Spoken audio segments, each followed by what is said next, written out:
Assalamualaikum warahmatullahi wabarakatuh. Innal hamdalillah nahmaduhu wa nasta'inuhu wa nastaghfiruhu wa natubu ilaihi wa na'udzu billahi min shururi anfusina wa sayyiati a'malina. Man yahdihillahu fala mudilla lahu wa man yudlil fala hadiya lahu. Wa asyhadu an la ilaha illallah wahdahu la syarika lahu wa asyhadu anna Muhammadan abduhu wa rasuluhu la nabiyya ba'dahu. Ya ayyuhalladzina amanu taqullaha haqqa tuqatih wa la tamutunna illa wa antum muslimun. Fa inna asdaqal hadithi kitabullah wa khairal huda huda Muhammadin sallallahu alaihi wasallam wa syarrul umuri muhdatsatuha wa kullu muhdatsatin bid'ah wa kullu bid'atin dhalalah wa kullu dhalalatin finnar. Para hadirin dan hadirat, Bapak dan Ibu-ibu, rekan-rekan sekalian yang dirahmati oleh Allah Subhanahu wa taala. Alhamdulillah, pada pagi hari ini Allah Subhanahu wa taala memberikan kita kesempatan untuk bisa berkumpul dalam rangka untuk saling nasihat-menasihati, menuntut ilmu, dan ini merupakan salah satu bentuk syukur kita kepada Allah Subhanahu wa taala, meluangkan waktu untuk mengingatnya. Dan pada kesempatan yang berbahagia ini yang kita bahas adalah suatu pemikiran yang sangat berbahaya bagi kaum muslimin, yaitu pemikiran pluralisme yang mulai tersebar di tanah air dan disokong oleh orang-orang yang memiliki gelar-gelar yang tinggi dalam bidang agama. Bahkan sebagian mereka adalah para rektor dari universitas-universitas Islam yang ada di tanah air kita. Sesungguhnya pembahasan tentang pluralisme semakin digencarkan lagi, terutama tatkala muncul misalnya adanya pengeboman yang terjadi secara sembarangan di tanah air kita, atau sikap-sikap yang tidak wajar yang dilakukan oleh segelintir kaum muslimin, sehingga mereka menjadikan ini sebagai kesempatan untuk semakin mempopulerkan pluralisme, bahwasanya kita semua sama, semua agama itu sama, semua agama menyuruh kepada keadilan, bahkan semua juga bisa masuk surga. Kita katakan bahwasanya Islam mengajarkan adanya toleransi, ada, terutama kita dalam suatu negara yang di situ memang plural, banyak sekali orang-orang yang tinggal dalam negara tersebut, seperti negara kita. Islam tidak melarang adanya toleransi dalam batasan-batasan tertentu. Allah Subhanahu wa taala berfirman, la yanhakumullahu 'anil ladzina lam yuqatilukum fid din wa lam yukhrijukum min diyarikum an tabarruhum wa tuqsitu ilaihim. Sungguhnya Allah Subhanahu wa taala tidaklah melarang kalian untuk berbuat baik dan berbuat adil kepada orang-orang kafir yang tidak memerangi kalian dalam agama kalian dan tidak mengusir kalian dari negeri-negeri kalian. Kita tidak dilarang untuk berbuat baik kepada mereka, dan bagaimana praktik Nabi dan para sahabat yang mereka juga bersikap lemah lembut terhadap orang-orang kafir. Jadi di negara kita alhamdulillah orang-orang non-muslim memiliki kesempatan untuk beribadah, orang-orang Islam juga memiliki kesempatan untuk beribadah. Namun yang jadi masalah, tatkala toleransi tersebut berkembang dan tanpa batas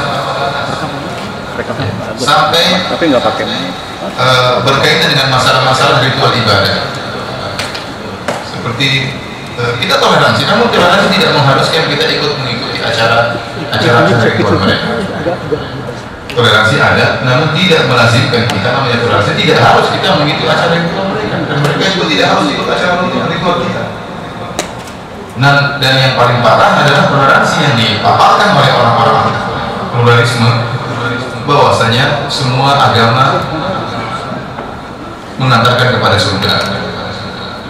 Jadi inilah alhamdulillah Majelis Ulama Indonesia telah mengeluarkan fatwa yang keras tentang masalah ini dengan mengharapkan pemikiran liberal dan juga terutama pluralisme.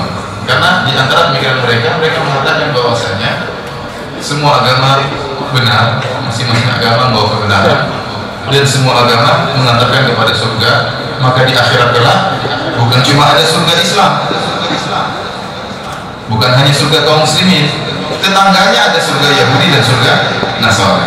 Kalau main-main ke tetangga boleh, tapi di akhirat bukan cuma surga Islam. Ini yang dibantah habis oleh para ulama di Indonesia, di Majelis Ulama Indonesia. Alhamdulillah fatwanya sudah ada. Tatkala keluar fatwa ini mulai ributlah orang-orang liberal dan menjelek-jelekan, bahkan sebagian mereka menghina, menganggap orang MUI tidak mengerti tentang pemahaman mereka, bahwasanya definisi yang mereka sampaikan hanyalah definisi yang terbatas, hanya pada sebagian, tidak secara keseluruhan. Namun anehnya, berbagai macam kecoan yang mereka keluarkan, mereka tidak bisa menafikan pernyataan MUI bahwasanya orang-orang pluralisme menyatakan bahwasanya seluruh agama masuk surga. Ini mereka tidak bisa nafikan. Maunya mereka, kalau MUI memberikan definisi dan pluralisme, harusnya disampaikan masalah-masalah sosial, bahwasanya pluralisme menyeru kepada kedamaian, menyeru kepada cinta kasih, menyeru kepada ini semua orang sepakat. Yang kita bicarakan pada titik utama yang berbahaya masalah akidah, yaitu meyakini bahwasanya agama-agama selain Islam juga masuk ke dalam surga. Dan ini pembatal keimanan. Dan ini ijma ulama, sepakat ulama, bahwasanya barang siapa yang meyakini ada agama lain selain Islam yang mengantarkan ke surga, maka dia telah keluar dari Islam. Ini ijma ulama, para ulama menyebutkan dalam buku-buku mereka. Bahkan para ulama menyatakan barang siapa yang ragu dengan kekafirannya orang-orang kafir, maka dia bukan orang Islam. Kenapa? Karena terlalu banyak ayat dalam Al-Quran mengkafirkan mereka. Setiap hari kita baca waladhdallin amin, ghairil maghdubi alaihim waladhdallin amin. Jauhkanlah kami dari jalannya orang-orang yang dimurkai dan orang-orang yang satu. Al-maghdub alaihim, yang dimurkai oleh orang Yahudi, waladhdallin, orang-orang yang satu adalah apa? Orang-orang Islam.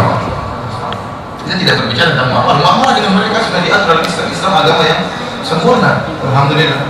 Kita diperintahkan untuk berbuat baik kepada mereka selama mereka tidak berbuat sama kita, tidak berbuat buruk sama kita. Kita silakan bekerja sama dengan mereka, silakan kerja sama mereka. Ini urusan lain. Tapi jangan kita bicara tentang ranah akidah yang bisa membatalkan akidah seorang muslim. Di antaranya meyakini bahwasanya agama lain juga benar, agama lain juga mengantarkan kepada apa? Kepada surga. Di akhirat bukan cuma ada surga Islam, ya. Di akhirat juga ada surga Yahudi dan juga surga apa? Nasara. Bukan ada bidadari Islam aja, ada bidadari Yahudi, bidadari Nasara. Ini kekufuran yang nyata. Oleh karenanya para hadirin Allah Subhanahu wa taala, sebelum kita menyampaikan pemikiran mereka, mungkin antum bertanya, kok bisa mereka seperti itu? Bisa. Syubhat terkumpulkan dalam otak mereka. Syubhat, kerancuan berpikir terkumpulkan dalam otak mereka sehingga membuahkan pemikiran-pemikiran seperti itu. Oleh karenanya, insyaallah sebelum saya ingin menyampaikan masalah syubhat, ini pola berpikir mereka, kenapa mereka bisa berpikiran seperti itu, ada beberapa poin yang perlu saya ingatkan. Yang pertama, karena Allah Subhanahu wa taala, yaitu tidak diragukan lagi bahwasanya agama satu-satunya yang benar adalah agama apa? Agama Islam. Allah Subhanahu wa taala berfirman, "Inna dina indallahi Islam." Sungguhnya satu-satunya agama yang diridhai oleh Allah adalah agama Islam. Allah berfirman, "Wa may yabtaghi ghairal islami dinan fala yuqbal minhu wa huwa fil akhirati minal khasirin." Barang siapa yang mencari agama selain Islam, maka tidak akan diterima, dan dia di akhirat kelak akan termasuk orang-orang yang merugi, masuk dalam neraka jahanam. Dan Nabi SAW telah menekankan hal ini dalam Sahih Muslim. Kata Nabi SAW, "La yasma'u bi min hadhihi al-ummah yahudiyyun aw nasraniyyun thumma yamutu wa lam yu'min billadhi ursiltu bihi illa kana min ahli an-nar." Tidaklah seorang dari umat ini, Yahudi atau Nasrani, mendengar tentang aku kemudian meninggal dalam keadaan tidak beriman kepada aku, maka dia menjadi penghuni neraka jahanam. Kemudian tatkala Umar bin Khattab radhiyallahu ta'ala anhu mendapatkan sebagian nuskah dari Taurat atau Injil untuk dibaca, maka ditegur oleh Nabi sallallahu alaihi wasallam. Kata Rasulullah SAW, "Kamu tahawikuna anta ya Ibnu Khattab?" Apakah kau ragu wahai Ibnu Khattab? Artinya jangan kau cari agama, jangan kau cari hidayah dari buku Alkitab dan Injil. Tidak, hidayah cukup dari Islam. Seorang tidak boleh baca kitab Injil kecuali dalam rangka untuk membantah, ya. Adapun mencari hidayah nggak perlu. Al-Quran sudah cukup. Maka ditegur oleh Nabi SAW. Nabi SAW mengatakan, "Lau kana Musa hayyan, ma wasi'ahu illa tibahi." Seandainya Nabi Musa masih hidup, maka tidak boleh bagi dia kecuali dia harus ikut saya. Kecuali harus ikut saya. Oleh karena para hadirin Allah Subhanahu wa taala, akidah ini bahwasanya Islam satu-satunya agama yang benar, ini akidah yang diketahui oleh seluruh umat Islam. Bahkan anak kecil juga tahu, orang baru masuk Islam pun tahu. Semua orang tahu kenapa dia pilih Islam, karena ini adalah agama yang terbaik. Dan ini agama satu-satunya yang benar. Dan ini kenyataan yang ada bahwasanya satu-satunya agama yang mengajarkan kepada tauhid cuma agama Islam. Yang mengatur kita tidak boleh beribadah kecuali pencipta alam semesta cuma Islam. Semua agama selain Islam agama kesyirikan. Untuk melihat semuanya agama ada yang menyuruh kepada penyembahan terhadap Nabi, ya, seperti apa namanya, Nasara, ya. Kemudian menyuruh kepada penyembahan terhadap Uzair seperti orang-orang Yahudi, atau menyuruh kepada penyembahan terhadap para dewa, jin-jin seperti orang-orang Hindu, atau menyembah kepada seorang yang bijak, ya, seperti orang-orang Buddha menyembah kepada Buddha. Buddha nggak pernah ngaku sebagai Tuhan. Mana pernah pernyataan Buddha ngaku sebagai Tuhan? Mana sejarah Buddha pernah menciptakan seekor burung? Nggak ada. Ya. Buddha nggak pernah menciptakan, dia orang bijak, kemudian perkataannya bagus, kemudian lama-lama disembah belakangan.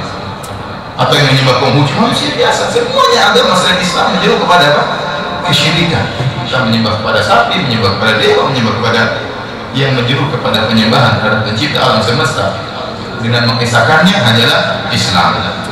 Oleh karenanya sungguh merupakan kezaliman dan kedustaan yang nyata tatkala sebagian orang menyamakan antara agama Islam dengan agama yang lain, menyamakan antara tauhid dengan kesyirikan. Itu adalah kedustaan yang besar. Menyamakan antara penyembahan terhadap pencipta alam semesta dengan penyembahan terhadap manusia, terhadap nabi, terhadap dewa, terhadap sapi, terhadap macam-macamnya, yang semuanya adalah makhluk yang penuh dengan kekurangan. Oleh karenanya apa yang disuruhkan oleh orang liberal lebih terfokuskan lagi pada para dai pluralisme, maka ini merupakan kekufuran yang nyata dan mereka sedang menyeru kepada kekufuran. Mereka menyeru kepada kekufuran, maka wajib bagi kita untuk mengingatkan kaum muslimin akan bahayanya pikiran mereka, sebagaimana Majelis Ulama Indonesia telah mengeluarkan fatwa tentang bahayanya pemikiran ini. Ini poin yang pertama. Poin yang kedua, para ikhwan dan akhwat, Allah dan ibu yang dirahmati Allah Subhanahu wa taala, bahwasanya dai-dai pluralisme dan liberalisme mereka merusak umat Islam bukan dari sisi akidah saja. Mereka merusak dari sisi akidah dan akhlak. Ini dari berbahaya bagi kita. Mereka belajar agama di mana saja? Mereka belajar agama dari negeri-negeri kafir.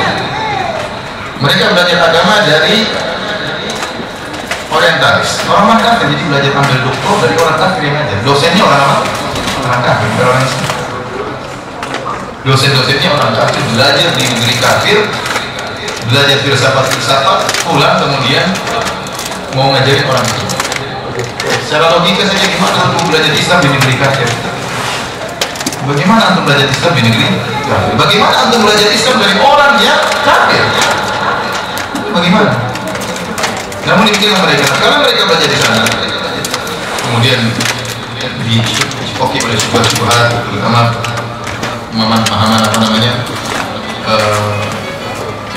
filsafat, sehingga tatkala pulang ke tanah air mereka pun diberi kedudukan yang luar biasa, kemudian diberi dukungan baik dana maupun moral oleh orang-orang kafir tersebut. Mereka buat karya maka diberi dana oleh mereka, kemudian mereka mendapatkan posisi yang tinggi di tanah air kita, jadi dosen-dosen terkenal, jadi rektor. Akhirnya mereka menyebarkan pemikiran mereka, dan pemikiran mereka bukan hanya merusak akidah tapi juga merusak akhlak. Oleh karenanya kita mendengar fatwa-fatwa yang aneh-aneh yang saya subhanallah saya tidak habis pikir kok bisa mereka berfatwa demikian. Seperti bolehnya nikah sejenis, laki-laki boleh nikah sama laki-laki, terus main apa? Main gimana? main double stick apa gimana? Terus perempuan dengan perempuan, aneh subhanallah. Boleh perempuan nikah dengan perempuan, ini dari mana seperti ini? Tidak akan jelas bagaimana kaum Nabi Lut alaihissalam diadab oleh Allah terhadap hati homoseksual. Dikemanakan ayat ini? Oh, mereka bisa tahu aja mereka sedang. Ini merusak moral seperti ini. Ya, orang tahu dari dulu laki-laki suka laki-laki, orang nggak beres. Katanya yang bilang seperti ini perempuan muslimah berjilbab, subhanallah. Mungkin dia baru sadar kalau suaminya ternyata jatuh cinta sama laki lain, atau anak perempuannya ingin minta nikah sama perempuan yang lain, baru dia sadar. Kemudian ada fatwa mengatakan kalau perempuan wanita boleh nikah sama laki-laki. Menurut kita ini sudah lama, tapi fatwa yang aneh yang saya baca, perempuan boleh mentalak lelaki. Ini kan merusak agama seperti ini. Ya, kalau talak di tangan perempuan, laki-laki ditalak 3 tiap hari. Iya, gimana? Talak di tangan laki-laki. Apa urusannya perempuan mentalak lelaki? Kamu jangan macam-macam suamimu, kamu saya talak nanti. Diajar, jangan macam-macam, kamu saya talak. Subhanallah. Sejak kapan wanita mentalak kamu? Di antara fatwanya yang aneh, bukan cuma perempuan yang dapat masa iddah, laki-laki juga ada masa iddahnya 130 hari. Jadi kalau istrinya mati dia harus nunggu 130 hari lagi, puasa selama 130 hari kalau boleh nih. Dari mana seperti ini? Tapi kalau ada di mulut-mulut mereka.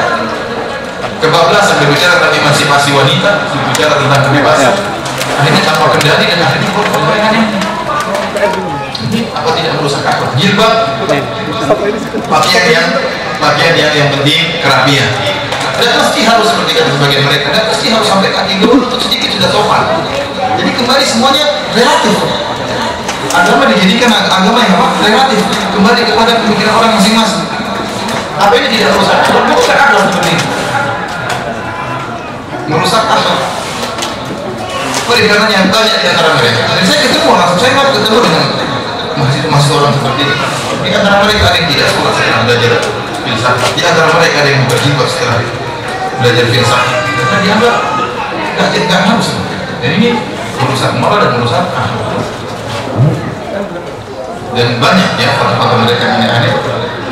Sehingga akhirnya perkara-perkara yang haram menjadi halal. Oleh karena para hadirin dan saudara yang dirahmati oleh Allah Subhanahu wa taala, sebenarnya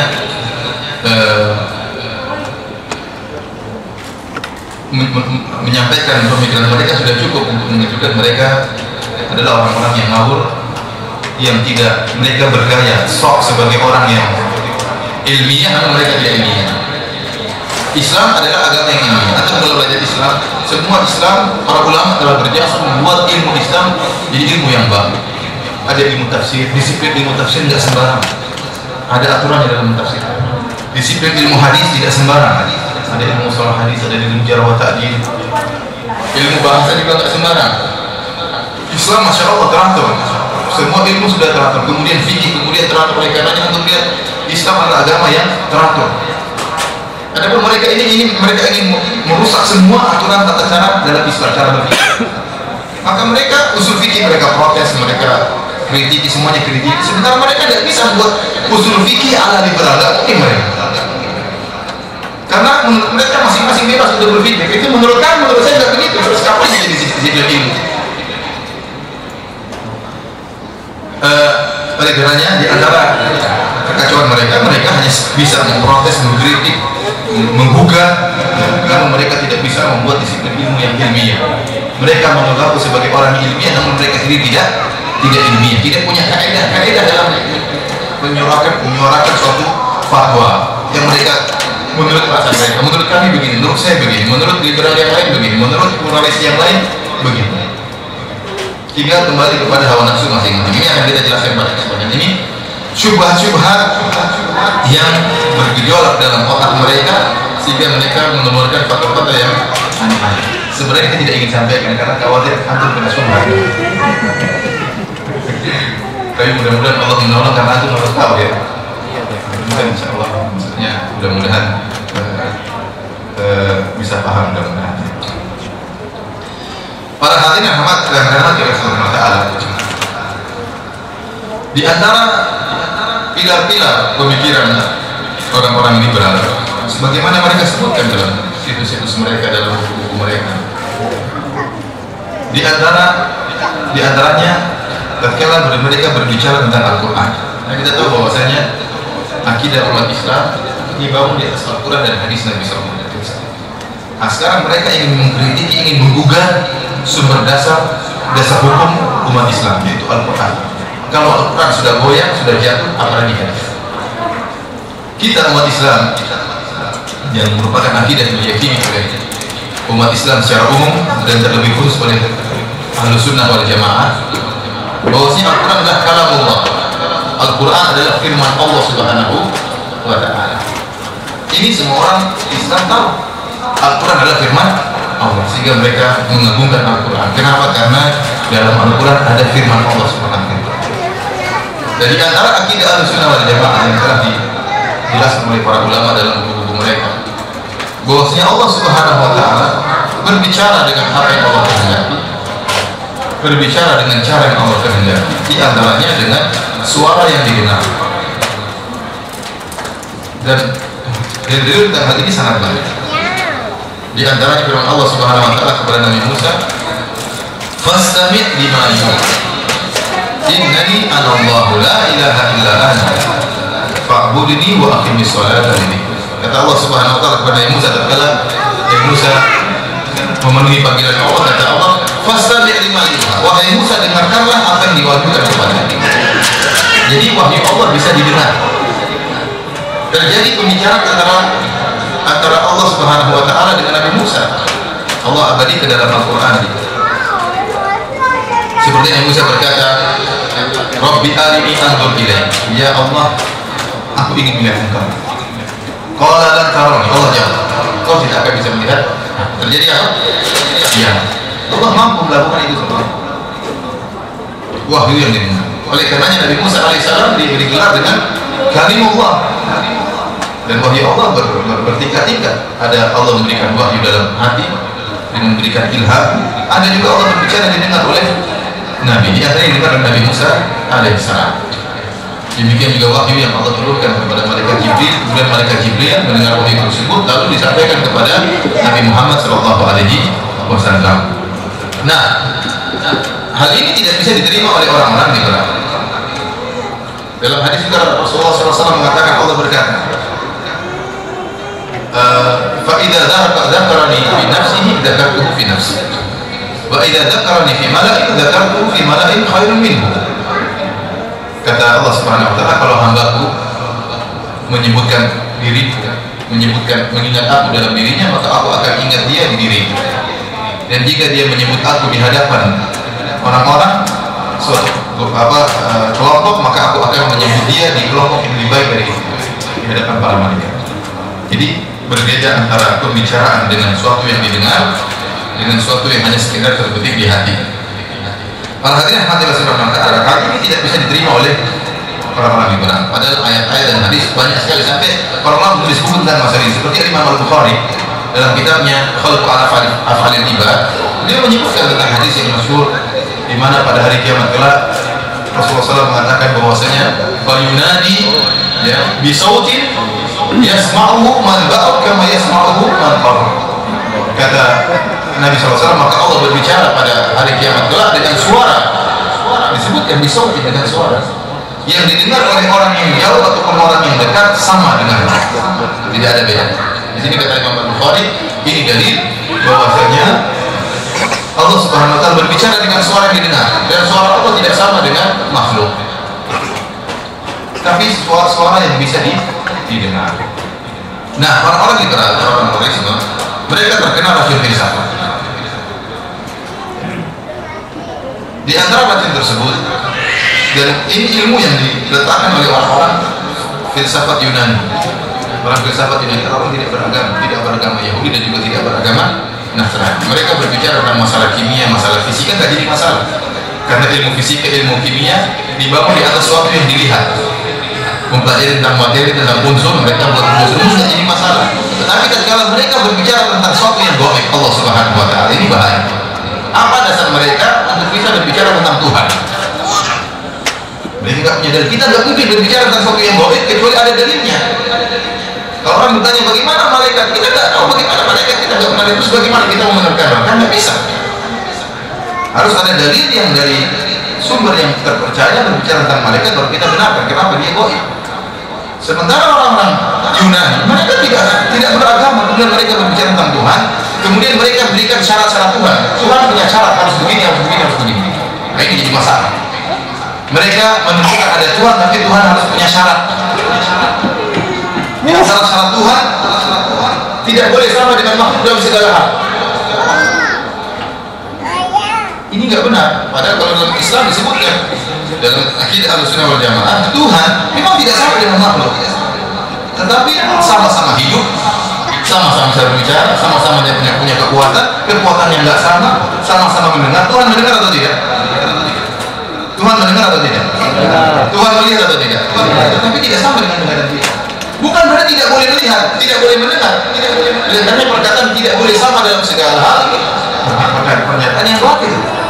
melazimkan Tuhan tidak ada. Minimal di antara sifat makhluk itu ada. Oh iya, Tuhan nggak boleh ada kalau begitu. Makhluk ada atau tidak di antara sifatnya? Ada. Tuhan kalau nggak boleh sama dengan makhluk dalam segala hal, berarti Tuhan harusnya nggak ada. Kalau Tuhan nggak ada, nanti sama dengan yang tidak ada. Oleh karenanya para hadirin yang dirahmati Allah Taala, sehingga mereka sering mengatakan Tuhan itu mutlak, absolut, tidak boleh nisbi, tidak boleh berkaitan dengan misalnya waktu, tidak boleh macam-macam. Mereka buat aturan-aturan itu dari sini apa sebenarnya? Sehingga dari sini mereka mengatakan Tuhan tidak boleh berbicara dengan suara. Tuhan tidak boleh berbicara dengan apa? Suara. Ini dari mana aturan seperti ini? Apakah kalau Tuhan mau berbicara dengan suara yang didengar, itu urusan Tuhan. Kenapa kau bikin aturan? Oh, siap, Tuhan tidak boleh berbicara dengan suara. Kalau begitu, Al-Quran ini apa? Kembali kepada Al-Quran. Al-Qurannya ini masalah. Mereka mengatakan bahwasanya Allah Subhanahu Wa Taala adalah absolut, mutlak, sehingga tidak mungkin dia berbicara dengan suara yang suara itu berkaitan dengan pendengaran, berarti nisbi, terikat dengan suara yang didengar oleh manusia, berarti suara itu terikat dengan pendengaran manusia, berarti ini bukan Tuhan. Jadi saya bilang mereka bikin aturan Tuhan yang tidak ada dalilnya, pakai logika mereka, dan ini diambil oleh sebagian kaum muslimin. Kalau begitu, Al-Quran kata mereka, Allah berbicara dengan pembicaraan jiwa. Dan sebenarnya akidah ini akidah yang diambil oleh sebagian orang-orang Asy'ariyah, bahwasanya Allah berbicara dengan kalamun nafsi, bahasa jiwa. Tidak ada suaranya, tidak ada hurufnya, dan tidak ada kata-katanya, tapi bahasa jiwa. Dalam diri Allah ada bahasa, ada sesuatu yang Allah ingin sampaikan, tetapi Allah menyampaikannya bukan dengan bahasa. Terus Al-Quran ini bahasanya siapa? Maka khilaf di antara mereka. Ada yang mengatakan Al-Quran adalah bahasanya Jibril. Jibril memahami apa maksud Allah, dan Jibril mengungkapkan dengan bahasanya sendiri. Ini saya akan ceritakan awal kerusakan mereka. Jibril memahami apa yang diinginkan oleh Allah. Allah berbicara, namun bicaranya mana? Bicara dalam jiwa. Dipahami oleh Jibril, maka diungkapkan dengan bahasa. Jadi dalam Al-Quran ini pendapat. Pendapat yang kedua, ada yang mengatakan bahwasanya Allah menjadikan setiap nabi paham. Kemudian nabi tersebut mengungkapkan dengan bahasa dia. Oleh karenanya tatkala Allah ingin berbicara dengan Nabi Musa, Allah buat Nabi Musa paham tentang apa kehendak Allah, maka Nabi Musa mengungkapkan dengan bahasa dia, jadilah Taurat. Allah ingin menyampaikan sesuatu kepada Nabi Isa. Nabi Isa paham, paham. Ini kata Al-Baqillah di dalam kitabnya orang lama Asy'ariyah. Allah buat Isa paham alaihissalam, maka Nabi Isa mengungkapkan dengan bahasa dia, jadilah bahasa Syriania. Demikian juga Muhammad SAW. Allah buat Nabi Muhammad paham, Nabi Muhammad yang mengungkapkan apa yang dia pahami dari Allah dengan bahasa apa? Bahasa Arab. Jadinya Al-Quran ini produk Muhammad. Yang ini yang dipilih oleh orang-orang liberal. Al-Quran ini produk Muhammad. Ini bahaya. Berbahaya. Karena ini produk Muhammad, Al-Quran produk Muhammad, berarti suatu yang manusiawi. Mereka ingin menghilangkan kesucian Al-Quran. Ini produk Muhammad, berarti bahasanya bahasa siapa? Bahasa Muhammad. Nah, Muhammad ini Sallallahu Alaihi Wasallam belum tentu bisa menyampaikan keinginan Allah secara sempurna. Berada sudah masuk. Apakah ilmu Muhammad sama dengan ilmu Allah? Tidak sama. Mereka menyesuaikan Allah dengan makhluk. Antum seorang penulis, antum punya ide banyak. Apakah semua ide antum bisa antum masukkan dalam sebuah buku? Tidak tentu bisa. Apalagi yang bagian tulis anak antum yang tidak begitu paham ide antum. Bahaya. Mereka jadi juga terus apa? Dari situ mereka Al-Quran ya bisa ya, ini kan omongannya Muhammad pun berbeda dengan bangsa Arab. Betul lah. Ini berkaitan dengan bahasa Arab. Oh, jangan disamakan dengan Indonesia. Itu pun disamakan dulu 1400 tahun yang lalu. Kenapa kau bawa Al-Quran kepada tahun 2014? Berkembang terus juga seperti itu. Akhirnya Al-Quran tidak ada nilainya, tidak suci di sisi mereka. Kalau mereka mengatakan Al-Quran itu omong kosong, keyakinan mereka terhadap Al-Quran demikian. Karena Dan ini saya tidak ngomong, saya baca buku mereka. Di rumah saya alhamdulillah banyak buku liberal, dan kebetulan disertasi saya tentang masalah pluralisme. Disertasi saya sekarang saya sedang tulis tentang pluralisme. Semoga bisa selesai. Karena capek baca buku mereka, injeknya. Tapi saya harus baca. Puluhan buku di rumah saya harus baca. Isinya syubhat, isinya ngaco, mencela Allah, mencela Nabi, mencela ulama. Isinya seperti itu. Kita katakan para hadirin hadirat subhanahu wa ta'ala, memandang saya ulama alhamdulillah kita ini tidak mengeluarkan sesuatu yang baru. Para ulama telah berjasa. Syubhat ini sudah ada sejak zaman dahulu. Syaitan dari dulu sampai sekarang tidak berubah. Syubhat ini sudah ada sejak zaman dahulu. Kita katakan bahwasanya Allah subhanahu wa ta'ala berbicara dengan suara yang bisa didengar dan sesuai dengan kehendak Allah. Terserah bagaimana suaranya bukan urusan kita. Kalau mereka mengatakan kalau Allah berbicara berarti harus punya lisan, harus punya pita suara, enggak harus. Ya. Jangankan Allah, batu saja bisa bertasbih. Rasulullah SAW mengatakan inilah alam hajaran bima katakan yusallimu alaih. Saya tahu sebuah batu di Mekah beri salam kepada saya. Yusabbihu lahu ma fis samawati ma fil ardi. Semua ada langit dan bumi bertasbih kepada Allah Subhanahu wa taala. Kata Allah, walakin la tafqahuna tasbihahum. Tapi kau tidak paham tentang bagaimana tasbih mereka. Jin saja, antum dengar jin bisa ngomong nggak? Tapi belum tentu antum jin kayak apa antum tidak paham. Artinya perhatian nanti Rasulullah tidak lazim bahwasanya di akhirat itu Allah mengatakan, ya, kaki-kaki berbicara, tangan-tangan apa? Berbicara, kulit-kulit berbicara. Mana kita suaranya kulit? Wa qalu li juludihim lima syahidtum alaina qalu antaqana Allahu alladhi antaqa kulla syai'. Orang-orang kafir protes kepada kulit-kulit mereka, wahai kulit-kulit, kenapa kau jadi saksi bagi kami sekarang? Kulit-kulit mengatakan Allah menjadikan kami bisa berbicara. Tidak ada lazim bahwasanya radio ada nggak kita suaranya. Artinya itu urusan Allah Subhanahu wa taala. Allah bikin suara, tidak harus Allah harus begini, harus begini. Tidak ada kelaziman, itu otakmu saja nggak bisa paham. Secara Allah bisa bicara. Terus kau bilang Allah tidak bisa berbicara, meragukan kemampuan Allah Subhanahu wa taala. Kemudian kalau antum mengatakan yang namanya pembicara atau berbicara dalam jiwa, berarti kita bisa menamakan orang bisu, orang bisa berbicara. Orang bisu dalam hatinya ada keinginan atau tidak? Ada. Berarti orang bisu juga bisa. Anak kecil baru lahir punya keinginan enggak? Ada. Jadi pengen netek, pengen apa, dia cuma bisa nangis. Tapi kita dikatakan ini belum bisa bicara. Ini belum bisa apa? Bicara. Kapan dia bisa bicara? Kalau dia bicara namanya bahasa Arab, berbicara soal ucapan kata-kata yang dipahami, dikatakan orang ini baru bisa berbicara. Oleh karena perhatian hati Rasulullah SAW, ini hanyalah pola pikir mereka yang melazimkan kebatilan yang berbahaya yang mereka ambil dari orang-orang dan sahabat. Kemudian perhatian hati Rasulullah SAW, kata mereka juga bahwasanya ilmu pembicaraan Allah adalah satu kesatuan, tidak boleh terpisah-pisah. Ini pembahasan yang panjang, syubhat mereka panjang. Jadi kata mereka, sekarang misalnya ada orang bisu, dia nggak bisa bicara, namun dia punya keinginan dalam dirinya.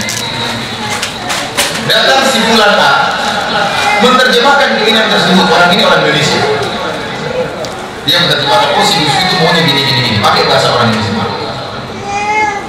Datang orang Bangladesh menerjemahkan keinginan orang bisu tadi dengan bahasa dia. Datang orang Inggris menerjemahkan keinginan orang bisu tersebut dengan bahasa Inggris. Kesimpulannya bahwasanya bahasa Indonesia, bahasa Inggris, bahasa Bangladesh harusnya materinya sama, ya, karena semuanya menerjemahkan dari orang yang sama. Meskipun bahasanya berbeda, tapi isi maksudnya itu sama. Paham atau tidak? Ini yang mereka pahami tentang Allah Subhanahu wa taala. Dan ini mereka ucapkan dalam buku mereka. Oleh karenanya, sebagian ulama Asy'ariyah mengatakan, ya, Allah Subhanahu wa taala berbicara dengan bahasa jiwa. Kalau diterjemahkan dalam bahasa Arab jadi Al-Qur'an. Kalau diterjemahkan dengan bahasa Yahudi, bahasa Ibrani jadilah Taurat. Kalau diterjemahkan dengan bahasa Syriani diungkapkan dengan bahasa Syriani jadilah apa? Injil. Ini perkataan mereka. Dan ini adalah sesuatu yang sangat batil, kata Syekhul Islam Taimiyah. Semua orang paham bahwasanya isi Taurat tidak sama dengan isi Injil, dan isi Injil tidak sama dengan isi Al-Quran. Kalau seandainya semuanya merupakan terjemahan dari bahasa Allah, tentunya isinya harusnya sama semua. Paham? Kalau seandainya Al-Quran itu bukan firman Allah Subhanahu wa Ta'ala, hanya tafsir dari bahasa jiwa Allah Subhanahu wa Ta'ala, lantas kenapa Al-Quran diturunkan ayat-ayat yang tidak bisa ditafsirkan? Seperti Alif Lam Mim, Qaf, Shad, huruf-huruf di awal itu bagaimana mau ditafsirkan? Itu huruf-huruf yang terputus-putus. Paham saya? Kalau Al-Quran itu merupakan tafsiran dari bahasa jiwa Allah, kenapa di antara ayat Al-Quran ada yang Alif Lam Mim? Apa tafsirannya? Nggak ada. Nun, apa tafsirannya? Apa yang dipahami dari kalimat apa? Nun. Seperti kalau kita bahasa Indonesia kita bilang apa? A, J, K, O, W, I. Misalnya, apa kita bisa dipahami? Apa kita paham? Tidak dipahami, karena dia huruf. Tidak bisa dipahami, yang bisa dipahami kata. Paham saya? Oleh karenanya Al-Quran itu bukan terjemahan dari bahasa Allah, itu bahasa Allah Subhanahu wa Ta'ala. Allah mengungkapkan dengan bahasa Arab. Allah menguasai seluruh bahasa. Kalau Allah ingin mengungkapkan suatu keinginan dia dengan bahasa Arab, terserah Allah Subhanahu wa Ta'ala. Kenapa Anda bilang Allah tidak bisa bahasa Arab? Seperti kata Ulil Absar, Allah itu tidak punya bahasa. Maka tatkala dia ingin menyampaikan suatu kepada manusia, terpaksa dia gunakan bahasa Arab. Karena kalau dengan bahasa itu orang nggak paham, terserah Allah pakai bahasa Arab. Allah yang menciptakan seluruh bahasa. Dengan perhatian Allah Subhanahu wa Ta'ala ini adalah kemudian juga kalau Al-Quran bukan firman Allah Subhanahu wa Ta'ala, maka seharusnya orang bisa mendatangkan sebesar Al-Quran. Al-Quran mukjizat atau bukan? Mukjizat. Allah tantang dari dahulu sampai hari kiamat. Bahkan Allah mengatakan, "Qul in istama'atil insu wal jinnu 'ala ayati mithli hadzal Qur'an, la ya'tuna bimithlihi walau kana ba'dhum li ba'dhin dhahira." Katakanlah bahwasanya kalau seluruh jin dan manusia bersatu padu untuk membuat semisal Al-Quran, mereka tidak akan mampu. Tidak akan mampu. Kalau Al-Quran itu produk Muhammad, banyak orang lebih fasih dari Muhammad. Muhammad seorang manusia biasa, mungkin orang lebih jago syair daripada Muhammad. Dia akan bisa buat produk seperti Al-Quran. Kalau Al-Quran itu hanyalah tafsiran, kita boleh baca Quran dengan bahasa Indonesia atau tidak? Kalau Al-Quran itu tafsiran, bukan firman Allah, terjemah, maka kita boleh baca Quran dengan apa?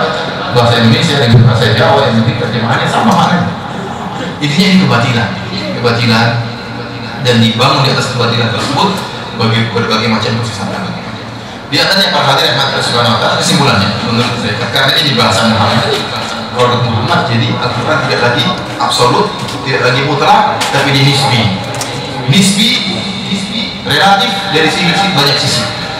Pertama, dia diungkapkan dengan bahasa manusia yang relatif. Dia pun diungkapkan di zaman yang relatif, di suatu zaman tertentu, dan dalam kondisi-kondisi tertentu. Dari sini Al-Quran bisa kita rubah sesuai dengan perubahan apa? Kondisi. Dari sini, kalau dahulu haram, sekarang mesti halal karena perubahan apa? Kondisi. Jadi mereka sering mungkin apa model apa? Hanya jumud terpaku dengan teks tekstual. Mereka sering menghina kita sering. Para ulama, apalagi Imam Syafi'i dihabiskan dalam buku fikih lintas agama, tulis Majid CS. Imam Syafi'i dihabiskan. Ini Imam Syafi'i bikin kaidah yang buat umat Islam jumud tidak bisa keluar dari dari kekangan Imam Syafi'i. Jadi kaidah-kaidah dibuat Imam Syafi'i tidak membuat orang jumud tidak bisa berkembang. Mereka menghina Imam Syafi'i, tidak punya malu menghina Imam Syafi'i. Inilah kita bisa bayangkan kenapa mereka kemudian dengan mudah mengharamkan yang halal atau menghalalkan yang haram, karena mereka anggap Al-Quran ini suatu yang relatif, ya, bukan absolut dan bukan dari Allah Subhanahu wa Ta'ala. Dia hanyalah ungkapan dari Muhammad SAW. Muhammad adalah orang Arab, relatif dia banyak, dia orang Arab, kemudian dia manusia, kemudian berkaitan dengan waktu dan tempat. Maka jangan antum membawa suatu yang ini dalam segala kondisi dan keadaan. Ini kekeliruan kata mereka. Dari sini mereka bermain-main dengan ayat Al-Quran. Oh, kalau itu zaman dulu, sekarang bisa berubah. Bahkan mereka tulis dalam pernyataan mereka dalam situs jaringan Islam liberal, mereka mengatakan kapan khusus ayat-ayat Al-Quran dan hadis-hadis bertentangan dengan kemanusiaan, maka ini tidak dipakai. Ayat dan dalil tidak dipakai. Kenapa? Kata mereka Al-Quran diturunkan untuk mencari kemaslahatan manusia. Tatkala jadi Al-Quran itu sarana, syariat ini diturunkan untuk mencari kemaslahatan apa? Manusia. Tatkala sarana ini tidak bisa mengantarkan kepada kemaslahatan, sarananya nggak dipakai, bahaya sekali. Sementara yang menentukan kemaslahatan mereka, otak mereka menurut mereka maslahat seperti ini. Menurut mereka maslahat perempuan nggak boleh pakai jilbab, ini maslahat. Kalau ada aturan pakai jilbab dibuang.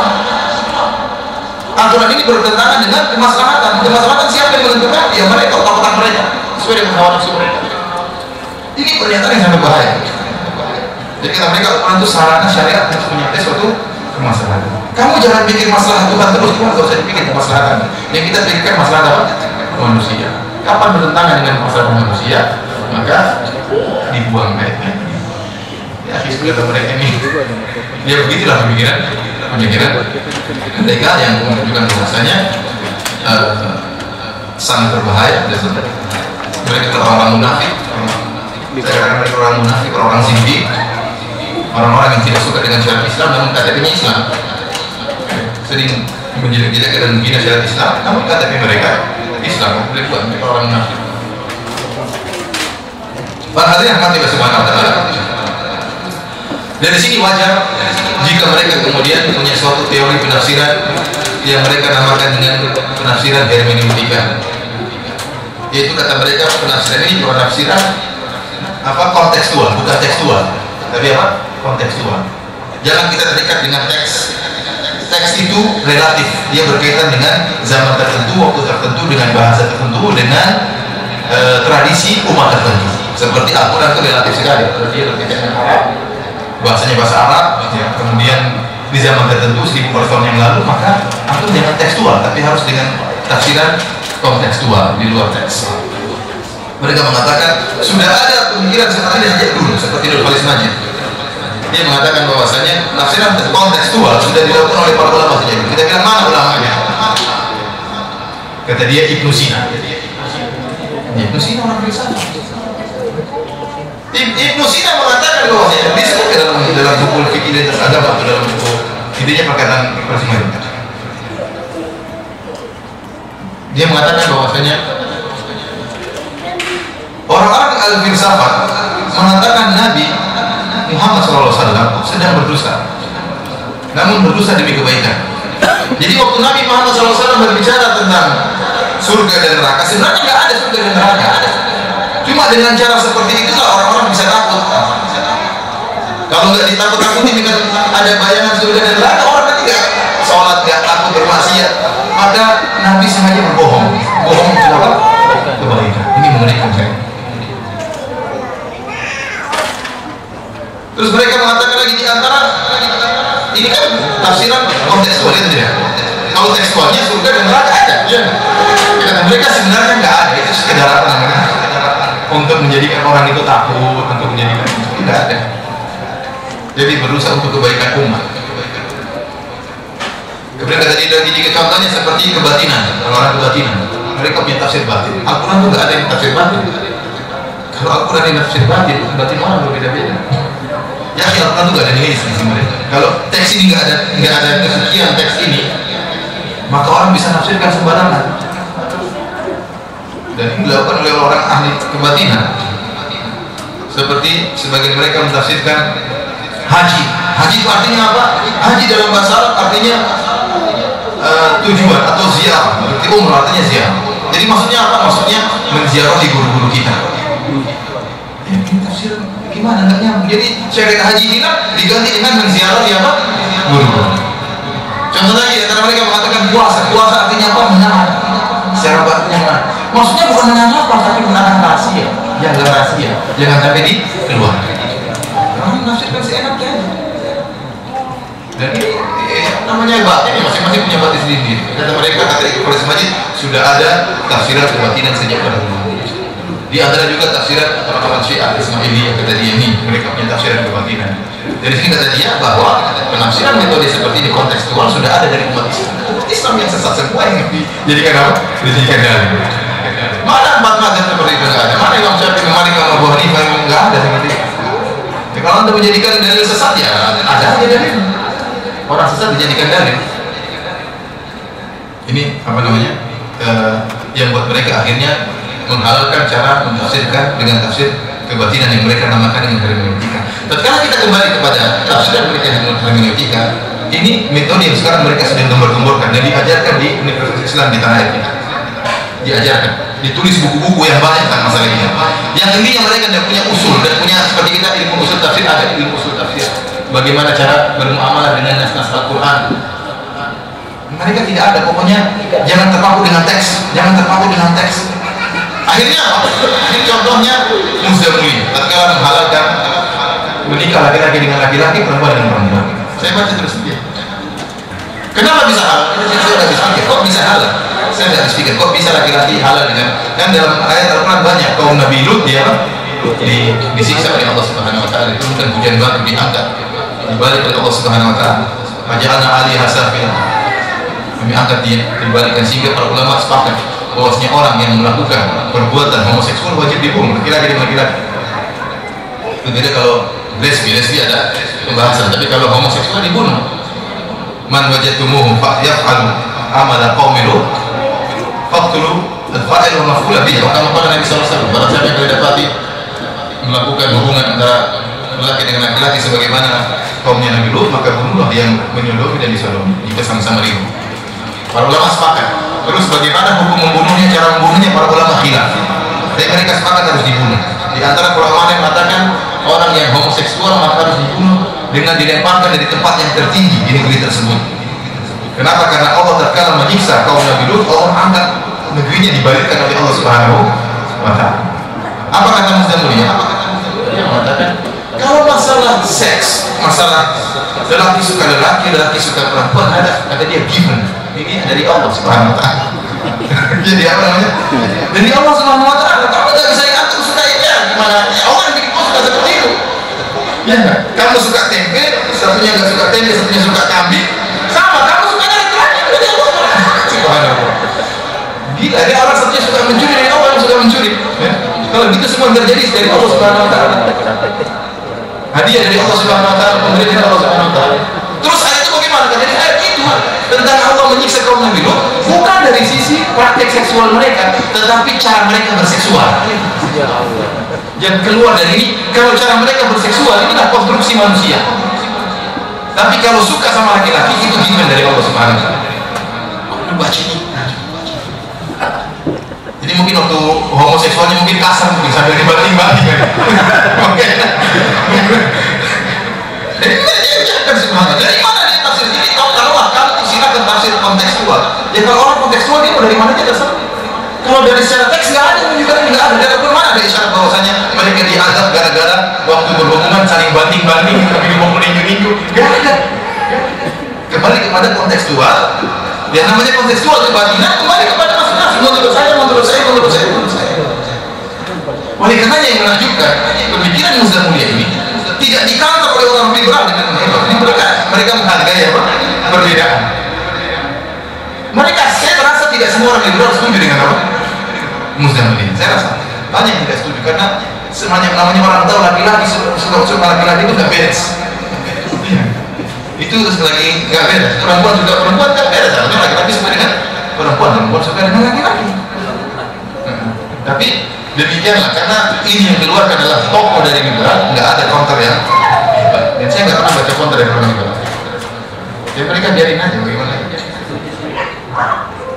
Inilah contoh, maksudnya saya katakan praktek apa namanya. Contohnya seperti tadi, laki-laki punya masa idah. Masa idah. Kalau istrinya tanya berapa idahnya, 130 hari. Dari mana kau tentukan 130 hari? Kalau saya setuju dengan kau laki-laki punya masa idah, kok harus 130 hari? Jadi mana coba? 30 hari berarti 4 bulan 10 hari. Sama dengan idahnya laki apa? Perempuan yang meninggal apa? Suami. Untuk idah itu banyak, akan kita bahas nanti pengajian di juga tentang idah bermacam-macam. Idah itu macam-macam, bukan cuma 4 bulan 10 hari. Kenapa kamu harus milih 130 hari? Dari mana wahyu itu? Dari mana? Enggak ada kebatinan, terserah saya. Jadi tafsiran metode mereka, tafsiran terserah. Seperti ulil absar mengatakan, tidak perlu mengatakan hukum hati itu jangan dahulu. Intinya hukum hati apa sih? Intinya supaya mencegah orang tidak bermaksiat.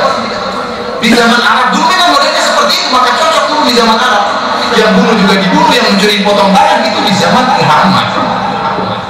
Tadi saya katakan tadi, semuanya dianggap apa? Relatif. Tadi Al-Quran saja bukan bahasa Allah. Atau perkataan Allah itu kan terjemahannya Muhammad yang berkaitan dengan zaman tersebut. Nah kalau sekarang nggak bisa, ini nggak ada absor. Terus bagaimana? Hukum apa? Ya kita harus bersiap. Kalau ingin kita bersiap untuk cari solusi, kita harus mikir bareng. Ingin merubah semua syariat ini wajib. Maka saya katakan mereka, saya tidak ragu mereka adalah orang zindik. Mereka adalah orang apa? Zindik.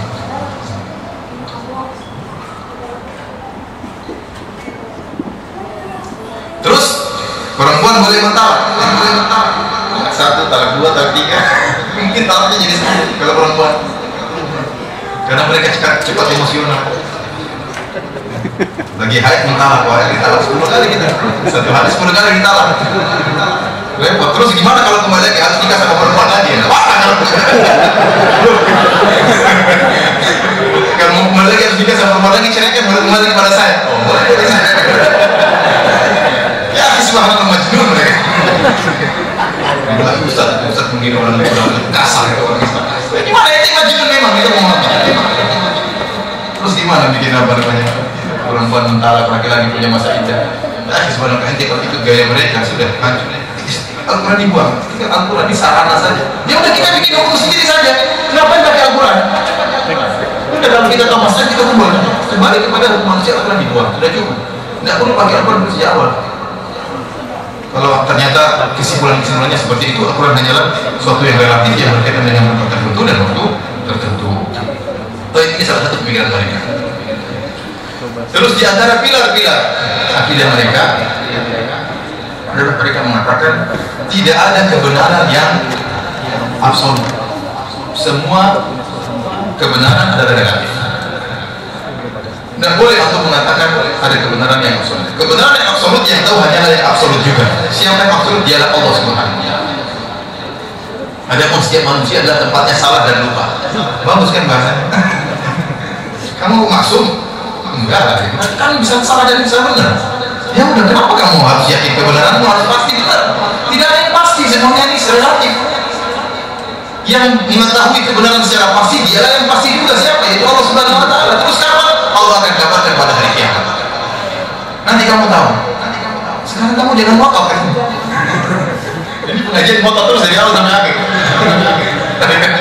Kalau perkataan mereka indah, mereka halus, kayaknya bijaksana, itu mereka tidak benar. Dan kalau orang menyelisih mereka ngotot juga. Ini yang benar lebih juga, sama ente juga ngotot. Kalau ente meyakini bahwa tidak ada kebenaran yang pasti, ente juga jangan ngotot. Kalau saya bilang ente salah, terserah saya. Ente jangan bilang ini. Belum tentu ente benar. Bisa jadi saya benar. Oleh karenanya Pak Hadirin Majelis Subhanahu, sebenarnya pemikiran ini diambil dari orang-orang filsafat yang dibawa oleh Pythagoras. Ini disebut oleh para ulama seperti dalam kitab Al-Fisal fil Milal Al-Fisal fil Milal wal Mihal wal Ahwa karangannya Ibn Hazm. Ini menyebutkan, demikian juga disebut oleh Syekh Muslim Taimiyah dalam buku Fatawa dan juga dalam buku Glen bahwasanya pemikiran bahwasanya tidak ada kebenaran yang pasti. Ini pikirannya orang-orang ahli filsafat yang hidup sekitar abad ke-4 sebelum Masehi. Abad ke-4 sebelum Masehi. Mereka bukan orang Yahudi, mereka juga bukan orang Nasrani. Mereka orang yang tidak punya agama. Terus kita mau ngambil agama dari mereka. Ya. Orang-orang Yunani itu agamanya apa? Tidak tahu agama apa mereka, tak nyembah apa. Terus kita mau ngambil pemikiran agama dari mereka, ngatur Tuhan yang mereka ngatur Tuhan. Tuhan syaratnya satu, A, B, C, D, E. Kalau nggak memenuhi persyaratan bukan Tuhan. Tuhan ini harus seperti ini. Bagaimana perhatian Majelis Subhanahu. Dengan landasan ini, ya, mereka bilang kamu nggak boleh mengkafirkan orang Yahudi dan Nasrani. Karena belum tentu mereka salah. Kamu tahu mereka yakin pasti salah. Kamu kan nggak tahu. Repot kan? Jadi sebenarnya pemikiran mereka dari apa namanya? Dari Pythagoras, dari orang Yahudi. Ya, kemudian mereka cari dalil. Al-Quran ada dalilnya. Ini saya tidak menyebutkan dari bahasa, saya sudah bantah semuanya. Tapi mereka cari-cari dalil yang ayat-ayat yang kira-kira apa? Yang cocok. Mereka inna Allah yafsilu bainahum yawmal qiyamah. Allah akan menghukum bagi mereka di akhirat kelak. Ini menunjukkan kita tidak usah memutuskan itu urusan Allah nanti di akhirat. Sekarang ya udah kita nggak boleh, kamu nggak boleh ngotot, belum tentu dia salah. Nggak boleh antum menyalah-nyalahkan orang Yahudi dan Nasrani, apalagi mengkafirkan, tidak boleh. Allah tidak menugaskan antum sebagai hakim. Hakim Allah Subhanahu wa taala. Kamu itu hanya penyampaian. Sampaikan apa yang diyakini, tapi jangan kotor. Dari sini kata mereka tidak boleh kita memvonis orang Yahudi dan Nasrani sebagai orang apa? Kafir. Ini bahaya sekali.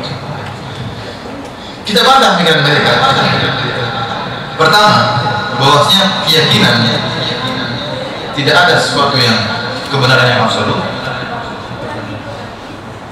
itu dibatalkan oleh keyakinan sendiri. Praktekkanlah keyakinan ini terhadap keyakinannya. Kalau kamu bilang tidak ada keyakinan yang absolut, berarti pernyataan tidak ada yang absolut itu pun tidak absolut. Apa tidak? Pernyataan kalian bahwasanya tidak ada kebenaran yang absolut, pernyataan itu pun tidak absolut. Kenapa kau harus ngeyel? Kalau ada orang mengatakan itu absolut, kita serah dia. Kalau saya mengatakan keyakinan ini nggak benar, oh benar, oh nggak boleh, kan absolut, tidak absolut, relatif.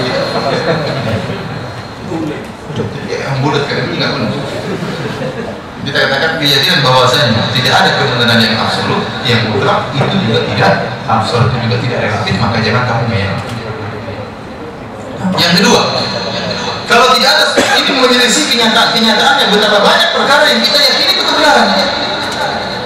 Bagaimana masyarakat bisa jalan kalau mereka tidak meyakini suatu kebenaran yang mereka sepakati?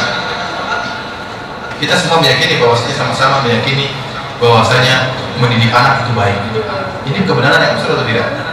Absolut, semua orang tahu. Kita tahu bahwasanya langit di atas. Ini absolut atau tidak? Hah? 1 sama dengan setengah dari 2, absolut atau tidak? Api membakar atau tidak? Kamu ragu juga? Maksudnya taruh di api. Orang semua yakin namanya api itu apa? Membakar. Terlalu banyak kebenaran yang absolut yang diketahui oleh masyarakat banyak. Kenapa yang melakukan semuanya itu tidak benar, dia nggak beres orang gila. Semua orang tahu orang itu. Saya katakan, jadi terlalu banyak kebenaran absolut yang diketahui oleh masyarakat. Dan saya katakan tadi, di antaranya juga kalau tidak ada kebenaran yang disepakati oleh satu masyarakat, mereka tidak bisa jalan. Mereka sepakat dalam suatu kesepakatan umum bahwa mereka bisa hidup bareng-bareng. Kalau enggak, mereka nggak akan bisa hidup. Adapun bagaimana cara mempraktekkan kebenaran yang mereka sebagai tersebut, mungkin ada perbedaan-perbedaan. Contohnya, semua orang tua sepakat mendidik anak menjadi baik, itu baik atau tidak? Baik, semua orang sepakat. Tapi bagaimana caranya? Namun tidak menafikan kebenaran bahwasanya mendidik anak menjadi baik itu suatu kebenaran yang absolut. Paham tidak? Kemudian para hadirin rahmati Allah Subhanahu wa taala, di antara bantahannya juga, kalau kamu mengatakan seluruh kebenaran absolut, karena seluruh kebenaran relatif tidak ada yang absolut, maka tidak ada pencuri yang bisa ditangkap. Entah pencuri, wah itu kan benar menurut kamu Pak Polisi, menurut saya pencuri benar, saya benar. Terus siapa yang ditangkap kalau gitu? Kenapa kamu menangkap dan kamu beri hukuman? Karena kamu yakin itu absolut.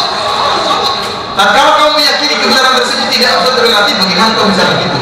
Menyalahkan aja nggak boleh, apalagi menjustis, apalagi menghukum. Ada orang tembak orang, kenapa membunuh? Menurut saya dia kurang ajar, maka saya bunuh. Gak boleh kok, itu kan menurut saya boleh. Gimana mau di? Sekarang gimana mau dibunuh? Maka saya katakan demikian mereka yang aneh-aneh. Namun kalau orang awam dengar indah, cara mereka menyampaikan itu indah. Begini.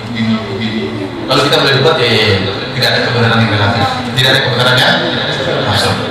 Kamu jangan memonopoli kebenaran. Kenapa masyarakat itu kebenaran? Jadi kita langsung, yang lain langsung, ini memonopoli kebenaran. Terus kalau tidak ada sesuatu yang absolut, buat apa turunkan Al-Quran? Allah mengatakan perintah zakat bisyai'in Allah ya Rasul. Kalau kalian berselisih, kembalikan kepada Al-Quran dan hadis. Kalau Al-Quran dan hadis tidak absolut, mau kembali ngapain kepada Al-Quran dan hadis? Paham? Para hadirin rahmatillah subhanahu wa ta'ala, rasa sampai sini aja lah. Sudah lain aja, sudah cukup ya. Menunjukkan bahwasanya bagaimana metode mereka ya. Mungkin setelahnya mungkin tanya jawab ya Pak Indra.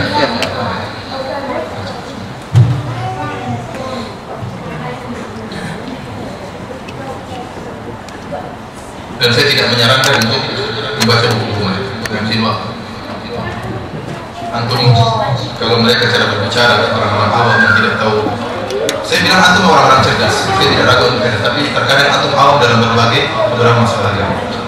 Maka seorang jangan terpukau dengan otaknya kemudian baca pikiran mereka, dia akan tenggelam. Oh benar juga ya, oh benar juga. Jadi kita bicara aturan relatif, oh benar juga kok dasarnya. Oh berarti saya boleh nikah dengan laki-laki kesimpulannya. Jadi terbawa, dia tidak sadar. Maka saya katakan antum mungkin punya ilmu agama, tapi dalam bab ini, masalah ini antum awam.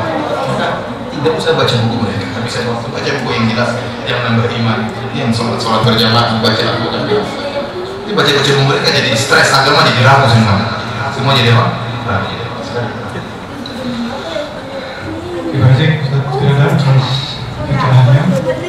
Saya buka aja sesi tanya pada bapak-bapak atau ibu-ibu. Di sana ada mikrofon ya di ruangan ibu-ibu. Kalau ada pertanyaan silakan maju ke depan. Waktu. Enggak harus maju ke depan. Itu enggak sholat kan? Boleh gimana? Boleh. Kalau bisa nama dan dari mana? Enggak harus ya.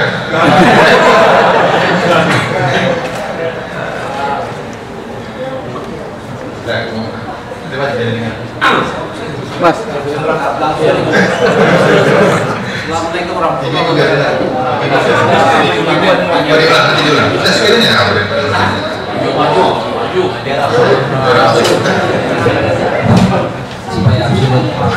Assalamualaikum warahmatullahi wabarakatuh. Nama. Asal. Batch. Saya banyak Berdebat. dengan teman saya yang dia secara terang-terangan mengatakan saya jin. Dia adalah salah seorang yang terjaring dalam rektor UI yang baru saja berlangsung. Dia seorang dokter, dia memang sangat pintar. Saya begitu. Dia kata saya dalam waktu mahasiswa. Tapi dalam debat itu dia sering mengungkapkan bahwa sufi itu adalah yang terbaik. Relatif itu. Ya, relatif. Namun waktu itu saya tidak bilang begini. Kalau Anda mengatakan sufi itu baik, sufi itu bagus, apakah memang Rasulullah seorang sufi? Seandainya kalau Rasulullah seorang sufi, saya akan ikut. Nah ini gimana untuk menyikapi dalam berdebat dengan mereka ini? Salah satu yang sering diungkapkan adalah sufi. Kebetulan memang saya tidak punya banyak referensi mengenai sufi. Insya Allah dalam hal ini kami minta Pak Ustaz memberikan sedikit gambaran tentang sufi itu, sehingga mungkin kita akan kita pakai untuk berdebat dengan, jangan berdebat, memberikan masukan. Terima kasih. Assalamualaikum warahmatullahi wabarakatuh. Sekali lagi tidak boleh monopoli kebenaran. Para hadirin majelis subhanallah. Tadi memang orang-orang liberal, di antaranya mereka mengumumkan orang-orang sufi, karena tadi ada tafsir batin. Sufi itu ada apa? Tafsir batin. Seperti Ibnu Arabi sampai ditulis risalah disertasi tentang di dunia 3 agama 1 Tuhan. 3 agama 1 Tuhan, mengambil perkataan Ibnu Arabi, kemudian Al-Jili sama siapa lagi yang lupa, 3 tokoh sufi. Saya ada bukunya. Kenapa? Karena tadi seperti kata Nurholis Majid, di antara yang mendukung mereka untuk menafsirkan dengan kontekstual adalah dengan penafsiran orang-orang apa? Sufi. Dan yang paling banyak menafsirkan secara kontekstual orang Sufi, orang Syiah. Orang Syiah juga kalau baca tafsirannya aneh-aneh. Ya. Seperti apa namanya dalam surat At-Tahrim, wa daraballahu mathalan lil ladzina kafaru imra'ata fir'aun. Dan Allah beri perumpamaan tentang kepada orang-orang kafir tentang istrinya Fir'aun. Kata mereka Fir'aun maksudnya Utsman bin Affan, istrinya maksudnya Ruqayyah. Nggak nyambung kan? Nggak nyambung, tapi bagi mereka nyambung-nyambung aja. Dan ini masalah tafsir apa? Batin. Itu mana?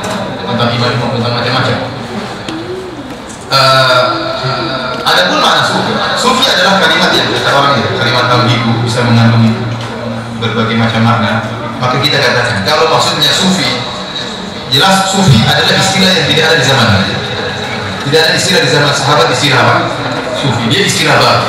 Oleh karena kita tanya, maksud sufi apa maksudnya? Kalau maksud antum sufi adalah orang yang lebih condong kepada akhirat daripada dunia, kita katakan maka seluruh para sahabat sufi. Kalau maksud sufi adalah condong kepada akhirat daripada apa? Dunia. Nabi sufi, kemudian Abu Bakar, Utsman, semuanya sufi. Ali bin Abi Thalib, para ulama juga semua sufi. Ibnu Taimiyah sufi, semuanya sufi. Karena mereka mendahulukan akhirat daripada apa? Maka ini maknanya.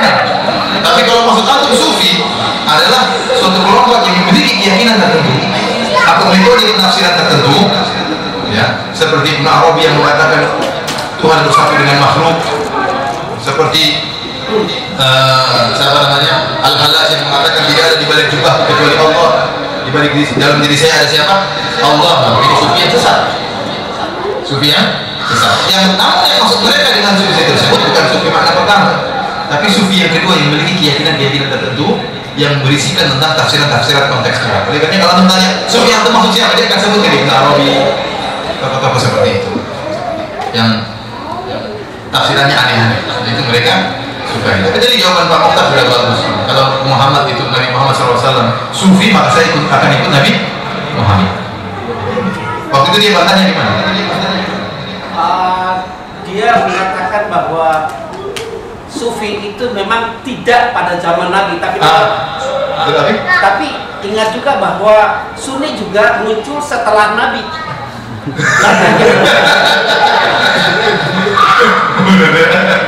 Itu Nabi paling top di zaman Nabi. Relatif. Nabi itu model beragama Nabi. Model berarti memang bagaimana kembali kepada salafus saleh. Para salaf itu berapa tahun lalu, berapa abad lalu yang dibawa ke zaman sekarang. Ini mereka semua. Percuma kita debat sama mereka karena asal dengan mereka ada.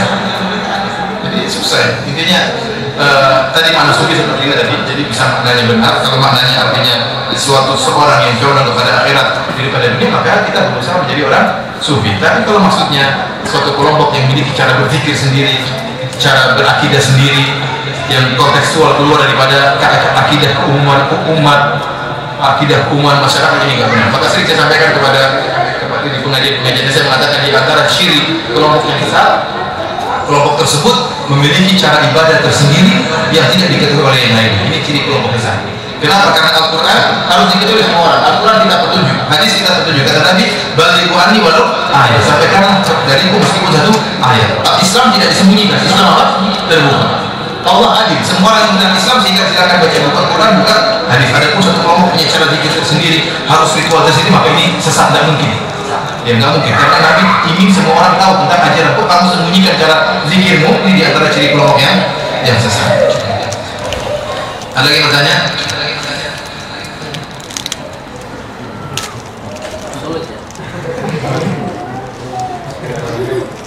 Nama saya Rusdi, saya mahasiswa di sini. Saya mau bertanya tentang batasan tafsiran. Jadi kan di kampus saya yang dulu itu mereka masjid kampus saya itu menerbitkan sebuah tafsir gitu. Terus katanya misalnya kalau menafsirkan kayak surat Al-Adiyat yang pertama itu kan ditafsirkan sebagai atom, karena yang bergerak dengan cepat itu maksudnya adalah atom gitu. Bukan Superman? Bukan Superman? Gundala. Ini juga Superman itu ada. Nah ya, terus katanya soalnya kan nggak mungkin, jadi mereka itu bikin tafsirnya itu tafsir ilmiah gitu. Jadi soalnya kan nggak mungkin zaman Rasul mereka bilang atom, nggak mungkin gitu kan, karena mereka nggak mengerti. Dan seperti itu, dia pakai tafsiran ilmiah gitu benar atau bisa diterima atau enggak? Jadi begini, Al-Quran diturunkan oleh Allah, bukanlah kitab sains. Al-Quran itu bukan kitab sains. Al-Quran itu kitab petunjuk, mengajarkan akidah dan mengajarkan tentang akhlak yang mulia. Tetapi semua yang ada dalam Al-Quran tidak bertentangan dengan sains. Ada yang menciptakan sains adalah Allah Subhanahu wa Ta'ala. Tapi dia bukan diturunkan untuk ilmu apa? Ilmu sains dan teknologi, bukan. Oleh karenanya, sebagai orang, ya terkadang mereka menafsirkan Al-Quran dikait-kaitkan dengan sains. Kita bilang kalau benar ini masalah. Namun terkadang dipaksa-paksakan. Seperti tadi wal adiyati, atom apa ini demi atom. Ada proton dan apa? Neutron dan apa? Elektron. Ini zaman Nabi kan maksudnya itu apa maksudnya? Abu Bakar radhiyallahu anhu, apa maksudnya proton, neutron dan apa? Itu juga benar ya. Nah ini tafsiran yang enggak dipaksa-paksakan. Ya, kalau setiap semua yang dicepat maksudnya dalam ayat itu ya nggak bisa kita katakan berarti maksudnya demi Superman. Orang bisa kembangkan berarti menunjukkan Superman itu ada. Superman itu benar. Kenapa dia bisa bergerak dengan apa? Dengan cepat. Iya tidak? Ya, katanya tafsiran tidak boleh seperti itu.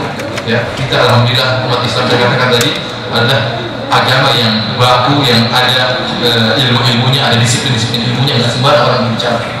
Kalau orang berbicara dengan awal ketahuan orang ini nggak mengerti disiplin ilmu tafsir, orang ini nggak mengerti disiplin ilmu hadis, orang ini nggak mengerti disiplin ilmu bahasa misalnya. Alhamdulillah. Jadi katanya tidak boleh sembarang kita mentafsirkan sesuai dengan kehendak kita. Itu yang menafsirkan siapa? Paling anak belajar kimia kan, atau belajar tafsir, jadi ahli tafsir bahasa Arab nggak bisa. Ya. Yang menafsirkan siapa? Syekh atau gimana? Iya. Dosen ya, bahasa Arab aja nggak bisa. Ya. Bisa bahasa Arab ya? Jadi seperti itu, terus bicara tentang agama buat apa ya? Kalau kaidah-kaidahnya itu seperti apa? Lah itu belajar disiplin ilmu yang harus belajar lah. Untuk disiplin ilmu tafsir yang harus belajar. Bukan duduk sebentar gini terus jadi mufasir. Ini namanya, makanya situ Allah mengatakan fasalu ahla dzikri, bertanyalah kepada para ulama. Berarti ada ulama, ada yang bukan. Antum jangan mau jadi ulama, mau merasa diri ulama. Tidak semua orang ulama. Allah mengatakan fasalu ahla dzikri, bertanyalah kepada yang berilmu. Berarti ada yang tidak berilmu, ada yang berilmu. Kalau semua orang jadi ulama ya. Di sini saya sampaikan bahwasanya kecenderungan orang untuk mengomentari berbicara masalah agama kecenderungannya tinggi. Tidak seperti disiplin ilmu yang tidak semua orang sibuk bicara kimia. Tidak semua orang pengen bicara masalah kedokteran. Tapi kalau bicara agama semua semangat. Seakan-akan dia ustaz, seakan-akan dia sudah mencapai marhalah tingkatan yang tinggi sehingga dia berbicara komentar semuanya komentar. Karena tidak sepakat. Kalau ada seorang ulama terbaik di dunia ini kemudian masuk dalam ruangan operasi, kemudian komentari dokter yang lagi operasi, nggak begini, harus begini, harus gunting dulu. Didengar nggak ulama ini? Saya ulama, kamu bukan pada tempatnya kamu bicara masalah ini. Kamu keluar dulu.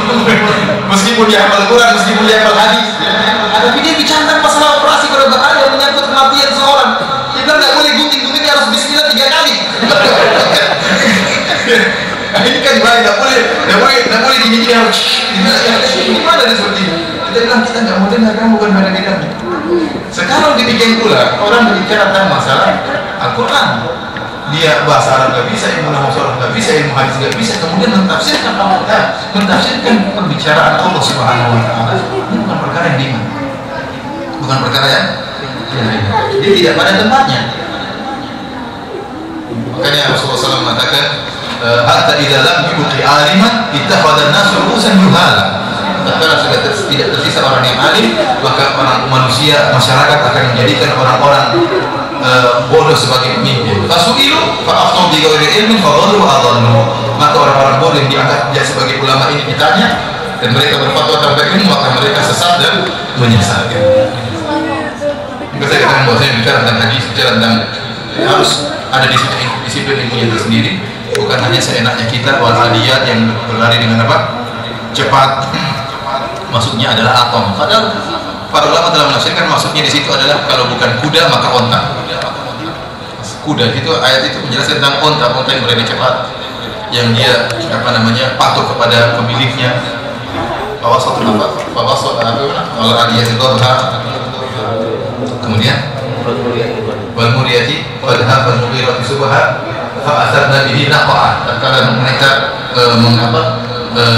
membuat debu berterbangan, itu kata mereka kuda. Fawasatna bihi jam'a, kemudian masuk di tengah-tengah perkumpulan, itu kuda yang masuk di tengah-tengah peperangan. Jadi Allah berbicara tentang kuda. Kemudian kata Allah Subhanahu Wa Taala, innal insana li rabbih lakadib. Sungguhnya manusia itu suka berkeluh kesah. Seakan-akan Allah mengatakan ini kuda diberi kebaikan oleh tuannya sedikit, dia patuh. Disuruh lari cepat, dia lari cepat. Dibawa ke medan pertempuran, dia mau. Padahal cuma diberi sedikit oleh apa? Pemilik. Dikasih rumput, dikasih namun dia bersyukur. Manusia diberi macam-macam, tidak bersyukur. Kalau diartikan dengan atom nggak nyambung ya Pak. Jadi atom tahu-tahu di tengah menebarkan debu, atom apa yang menebarkan debu? Dan nyambung. Jangan dipaksa. Dia hanya ngambil satu ayat, yang kedua bagaimana? Itu ayat berhubungan terus. Paham? Ada Ada yang bertanya? Tapi kebenaran itu relatif. Ada lagi yang bertanya? Ibu-ibu silakan ibu-ibu. Ibu-ibu.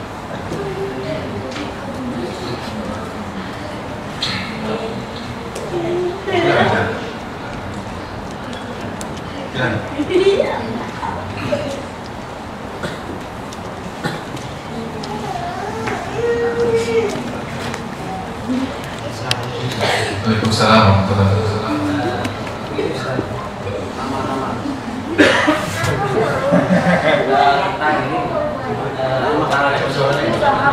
Nama namanya? Nama saya Saifuddin Ustaz. Saifuddin. Itu dari orang tua ya. Saya boleh kasih nama. Tentang orang meninggal Ustaz. Pernah saya berdebat dengan orang non muslim, dia tidak liberal dan begini Ustaz.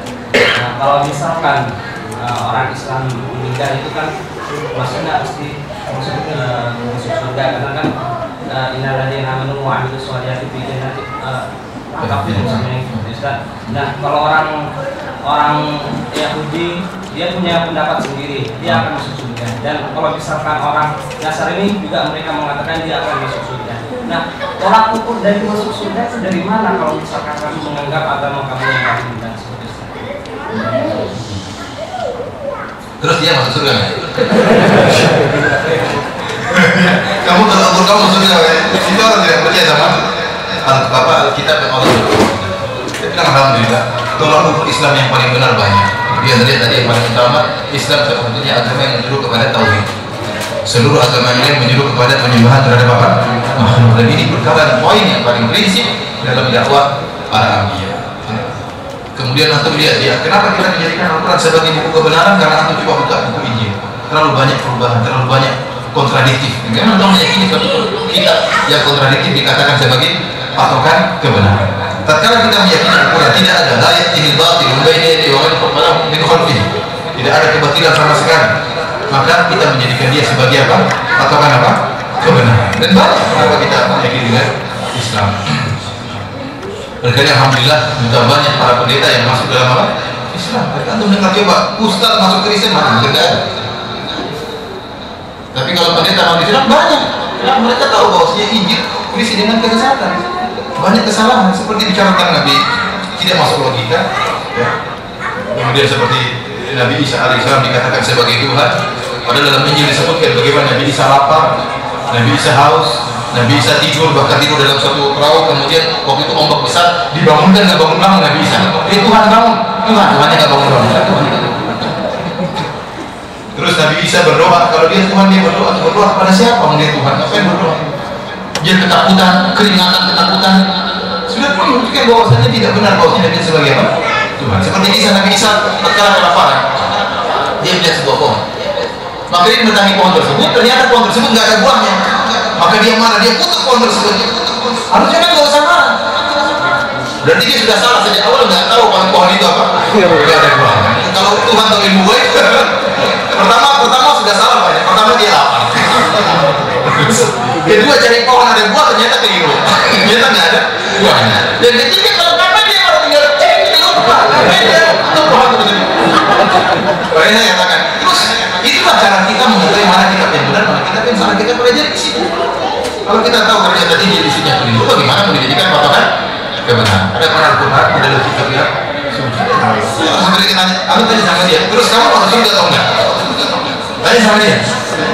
Kalau dia bilang dia masuk surga, bilang mana patokan kebenaran? Paham? Jawabannya gitu aja. Anda tanya ke orang ini, terus kalau kamu masuk surga atau enggak? Kalau kamu nggak jadikan Al-Quran, Injil dan Taurat sebagai patokan kebenaran, terus kamu masuk surga dari mana? Ada lagi yang bertanya? Terakhir ya? Nama saya Satya. Ya, Silakan. Ibu salah, silakan ibu. Ibu, monggo. Halo. Iya, dengar, silakan. Tadi saya dengar Pak Ustadz bilang supaya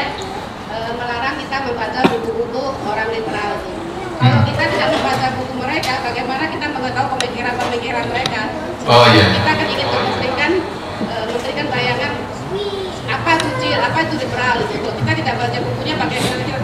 Selain kita dengar dari Pak Usman tadi, kita nggak akan punya bayangan kan? Iya. Apa itu CIR, apa ajarannya, bagaimana pemikirannya gitu.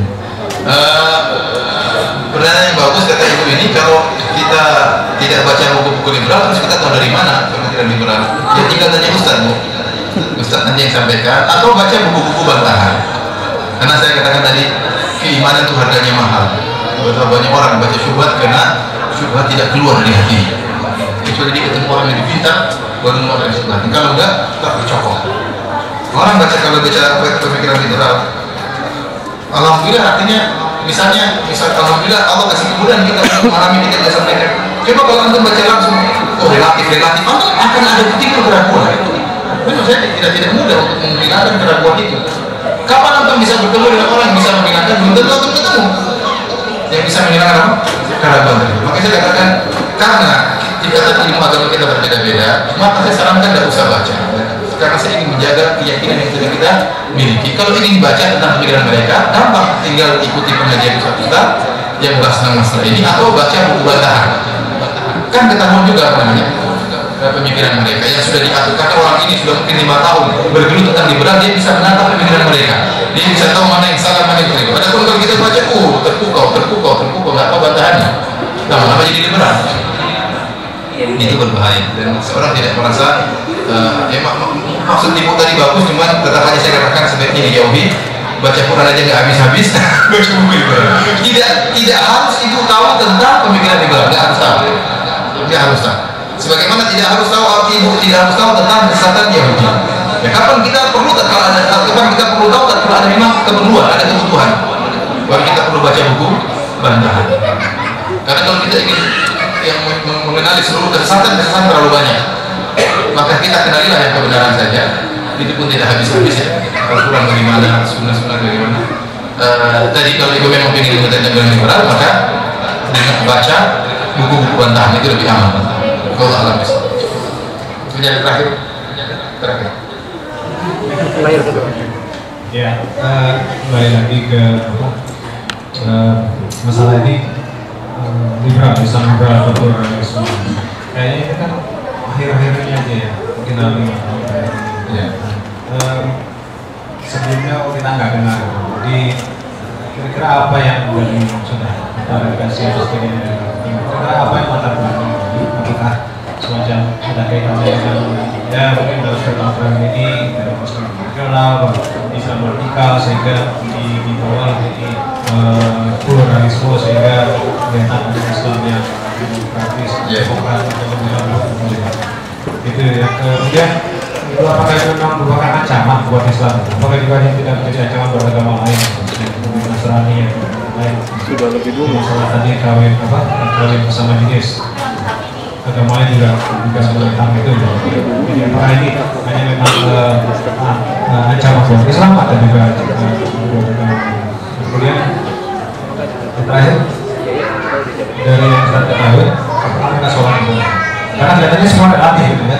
Jadi Al-Quran itu pegangannya relatif. Sedangkan yang utama sebagai sholat adalah sholat. Saya udah beli terapuk. Demikian ya, terima kasih tadi pertanyaannya tricky one. Itu kalau terakhir macam tricky one. Yang pertama yang pertama saja pertanyaan kedua ya, apakah pemikiran pluralisme tidak merupakan ancaman bagi yang lainnya? Jawabannya bahwasanya agama-agama lain nggak ada yang setuju dengan pluralisme. Makanya pemikiran pluralisme ini hanya segelintir dari setiap agama. Ada orang-orang pluralis dari orang-orang Nasrani ada orang pluralis dari Yahudi ada, tapi mereka kebanyakannya bukan masalah agama yang mereka bicarakan, tapi masalah kebebasan. Mereka tidak terikat dengan aturan misalnya Talmud atau aturan Taurat. Maksudnya mereka ingin bebas, tapi dalam masalah bahwa kami orang Yahudi yang paling top, mereka tidak mau melepaskan hal itu. Jadi kalaupun ada orang pluralis dari orang Yahudi, bukan pluralis seperti kita yang mengatakan semua agama masuk surga, tapi berkaitan dengan selain akidah. Tapi berkaitan dengan apa? Aturan-aturan kehidupan, misalnya aturan-aturan begini, mereka bicara pluralis dalam hal itu. dia free sex misalnya dan macam-macam. Oleh karenanya sebenarnya mereka tidak disukai oleh seluruh agama. Antum tanya orang Nasrani, apakah antum meyakini orang Islam masuk surga? Mereka enggak. Yesus mengatakan dalam kitab Injil bahwasanya tidak ada yang bisa masuk surga kecuali buat yang laku. Ayat-ayat yang menjelaskan bahwasanya agama paling benar Nasrani juga banyak dalam Injil. Dan dalam disertasi saya mungkin bagaimana dalam ayatnya dalam Injil yang menyatakan bahwasanya satu-satunya masuk surga apa? Cuma Nasrani. Orang-orang Yahudi apa lagi? Antum seorang Yahudi merasa sama dengan orang Islam, mana mau mereka mau disamakan dengan apa orang Islam. Mereka katakan ini sebenarnya ancaman bagi seluruh agama, tetapi paling banyak terungkap di Indonesia orang-orang Islam karena ini ada kepentingan, karena mereka ingin Islam jatuh. Jadi orang-orang kafir pun mendukung apa? Penyebaran pluralis di Indonesia. Karena kalau sudah timbul pluralis, pemikiran pluralis dalam Islam, maka orang tidak ada yang berpegang dengan agamanya, semuanya adalah ya sudah, kalau ibadah mereka juga masuk surga. Jadi semuanya akhirnya agama mulai ditinggalkan sedikit demi sedikit. Yang haram menjadi halal, sendiri pacaran, zina, apa jadi sedikit halal dengan pemikiran pluralisme. Kira-kira begitu ya. Terus yang pertanyaan pertama, memang benar bahwasanya sebenarnya pluralisme sudah lama muncul, tapi baru dasar-dasarnya. Jadi pemikiran sekularisme awalnya pemisahan antara agama dengan apa? Agama dengan dunia, dipisah lama-lama berkembang ya pluralisme. Namun kenapa baru akhir-akhir ini muncul? Karena memang mereka istilahnya baru-baru pulang dari luar negeri, mulai berkicau. Kemudian mereka masih belajar. Mereka pulang mulai berkicau, kemudian menampilkan sesuatu yang baik menurut pandangan mereka. Akhirnya banyak orang yang terpukau dengan pemikiran mereka. Yang terakhir kan? Apa pada soal orang itu masing-masing relatif. Itu orang yang mengatakan sudah mulia, yang mengatakan boleh nikah homoseksual, dia berjilbab. Tapi dia mengatakan menurut saya jilbab sampai itu sudah cukup. Nah, jadi pakai jilbab, tapi dia merasa nyaman aja. Dia tidak merasa itu wajib. Dia merasa nyaman. Jadi terkadang mereka karena apa? Kenyamanan. Ada tokoh pluralisme, ada saya dengar ada yang sholat, ada yang puasa. Tapi pemikirannya seperti itu lagi. Yang tidak sholat, yang dikenal si pulang jadi sholat, ada seperti itu. Tokoh pluralisme atau bapak pluralisme atau apa?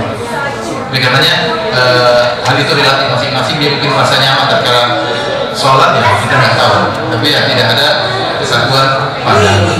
Demikian saja para hadirin hadirat yang dirahmati oleh Subhanahu wa taala, kajian yang bisa kita sampaikan pada kesempatan kali ini tentang bahaya pluralisme. Saya berharap semoga Allah bisa menjaga kita ya di atas tauhid sampai kita dipanggil oleh Allah Subhanahu wa taala. Terima kasih Bapak Ustaz Syahdan untuk juga untuk bapak-bapak sekalian yang telah datang kepada